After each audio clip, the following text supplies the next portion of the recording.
जीअं त नाज़रीन अव्हांखे अहम ख़बर ॾींदा हलूं त सांगड़ लॻ चोटियारो जी हद ॻोठ जानी जोड़े जो में कुछ ॾींहं अॻु ज़मीन ते झेड़े जे नतीजे में 3 ॼणा मारिजी विया ऐं 19 औरतूं ज़ख़्मी थी पयूं हुयूं। मुतासिर धुर मुसलसल 4 ॾींहं ताईं मीरपुर ख़ासि रोड ते एहतजाज कयो हो। उन ते मुख़ालिफ़ धुर जे 60 खां मथे माण्हुनि ते केस दाख़िल करण खां पोइ औरतुनि ऐं मर्दनि एसएसपी सांगड़ गुलाम नबी केरियो ऐं डीपी तनवीर शाह ते पुठ भराई इल्ज़ाम लॻाया ऐं ॿियो दफ़ो एहतजाज शुरू कयो जॾहिं त सानिया जानी जोड़े जो जी मुतासिरनि जी मदद सां पुठ भराई जा इल्ज़ाम हुन ते चोटियारो थाणे ते केस दाख़िल कयो ऐं उन केस जी ॿुधणी सेशन जज सेशन कोर्ट सांगड़ में रखी। उन ते मुतासिरनि सांगड़ सिंध नाले खां प्रेस क्लब सांगड़ ताईं एहतजाज शुरू कयो जॾहिं त हिननि सूबाई हुकूमत खे घुर कई आहे त हू शफ़ाफ़ जांच कराई वञे त जीअं इंसाफ़ जी फराहमी खे यकीनी बणायो वञे त जीअं अवाम जो इत्मीनान बहाल थिए ऐं इलाइक़े में अमन अमान बेहतर थी सघे। एफआईआर हो गई है, हम पे हम आज कोर्ट से होके आए हैं। हमारा मुतालबा है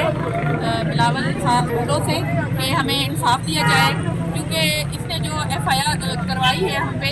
इसने उधर लोगों पे जो जतोई हम पे इल्ज़ाम लगाया है कि इन्होंने 32 लोगों ने मिलकर डंडों से मारा है और 60 नामालूम लोगों का इसने लिखवाया है। अगर 32 लोग एक बंदे को मारें तो आपको पता है बचेगा?